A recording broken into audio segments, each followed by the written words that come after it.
Well, earlier today, there was also some more significant football news, and that was that Casemiro has been left out of the Brazil squad for this summer's Copa America.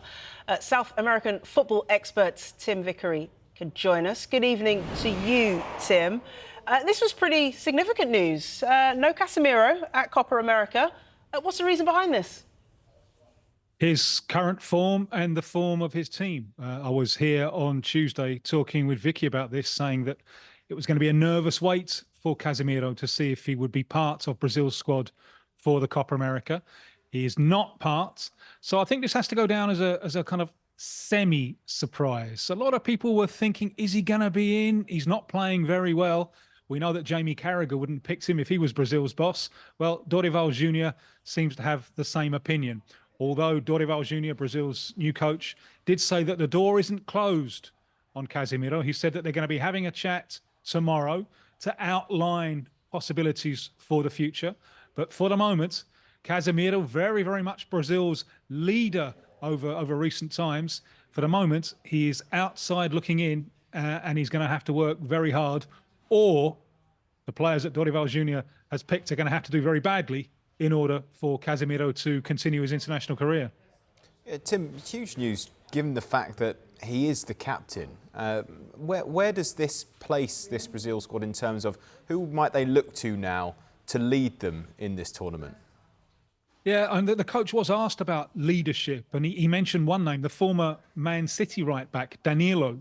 A very good season with Juventus, although more in the centre-back positions. He's been selected at right-back for Brazil. But also, I think Dorival is looking for new leaders to emerge.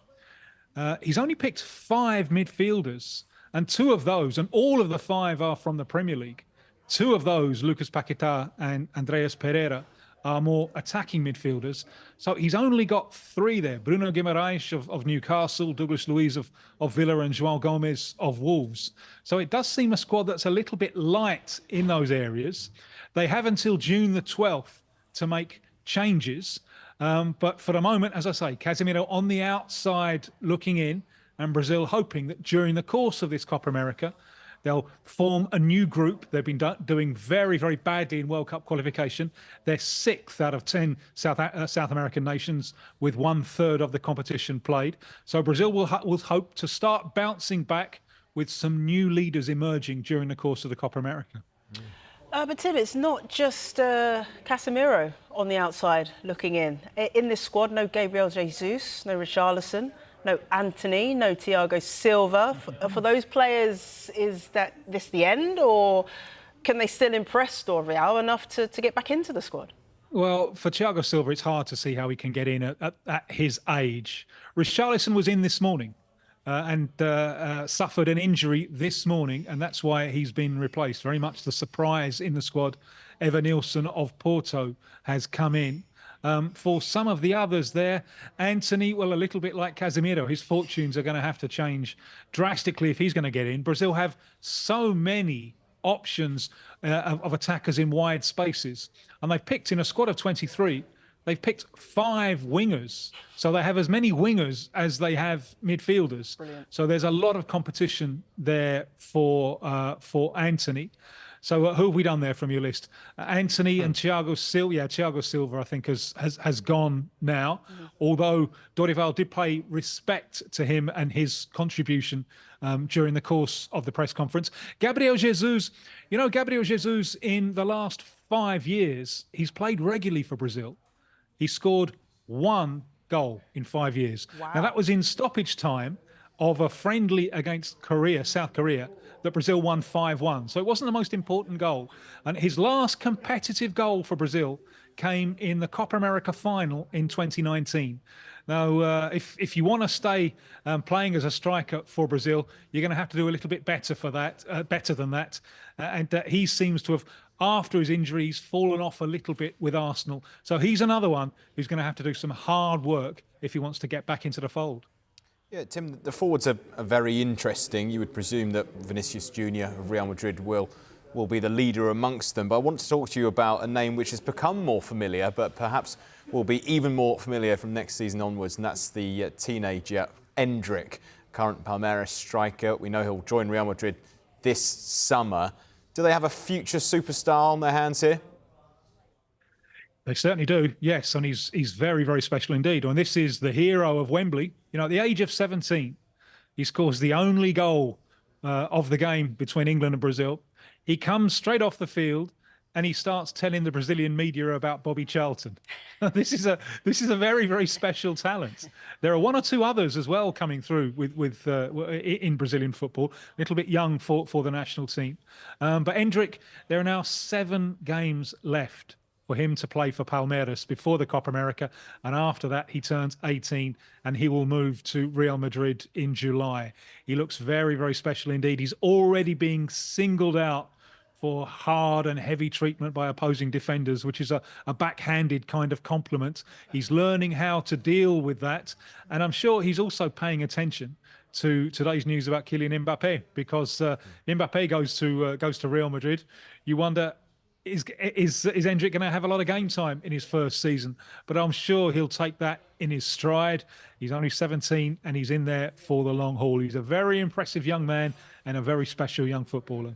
Yeah, Tim, honestly, I wonder what they're feeding these teenagers these days, because they are absolutely phenomenal. You mentioned Kylian Mbappe. We've got to get your reaction to that news. I'm sure Carlo Ancelotti will work out a way to get Mbappe and Endrick on the pitch, if that is, of course, where Mbappe ends up. Yeah, Ancelotti will just kind of Roger Moore style raise an eyebrow, and he'll find, in his own calm way, he'll find a way to do it. You know, the World Cup, if I can take you back to the World Cup final, France and Argentina, there were a lot of people in Brazil supporting Argentina, which is not usual at all. Usually it would be ABA, anyone but Argentina. Now, part of that was a personal thing for Messi, wanting Messi to achieve his dream, but also there's a fear there. If Mbappe already gets World Cup #2, he begins to threaten Pelé. He's perhaps the closest thing that world football has seen to Pelé since the retirement of the great man. And that shows you the kind of talent that we're dealing with there with Kylian Mbappe. What a lovely problem for Ancelotti to have. You know, Bellingham, Rodrigo, Vinicius Jr, Endrick and Kylian Mbappe. Well, you could sell tickets for 10 stadiums to see that lot, couldn't you? Because there is real quality there. And I can't wait to see Mbappe pull on that white shirt. I'd buy a ticket. Yeah, sign me up as well. Timmy obviously had a very interesting relationship with Neymar, another huge star when he was at Paris Saint-Germain, someone who you know very, very well. You would have watched hundreds of times, I would imagine. How was that relationship viewed? And Mbappe in general, how's he viewed in South America? And is it going to be huge news over there as well? Do they see him as one of the biggest stars in the world? Certainly do, yes. Yeah, no, it's obviously going to be huge news. Yeah, the battle between the battle of egos there between Mbappe and Neymar. Of course, it made headline news here. Neymar, of course, not in the Brazil squad at the moment. He's still recovering from injury, but the door isn't closed to him either. So we could see all of these players in action in 2 years' time in the World Cup. As regards Mbappe, magnificent talent. As I said, perhaps the closest thing that we've seen to Pelé since. And if there are a lot of egos in that Real Madrid dressing room now, that's what Ancelotti gets paid to do. Just raise an eyebrow, Roger Moore style, and smooth things over. Interesting that you mentioned Vinicius Jr, because he was a little bit of a blow-in to the Brazil squad for the World Cup. He'd only just got into the side before. He hadn't really been convincing. Actually, his best Brazil displays up until that point came in the World Cup. Now, in the Copa America, this is his first tournament as the leader of the Brazil attack. And that's another reason to look out for the Copa America, because that's going to be fascinating. You know, he's no longer someone who's just forced his way in. He's now someone of whom great things are expected 2 or 3 times a week.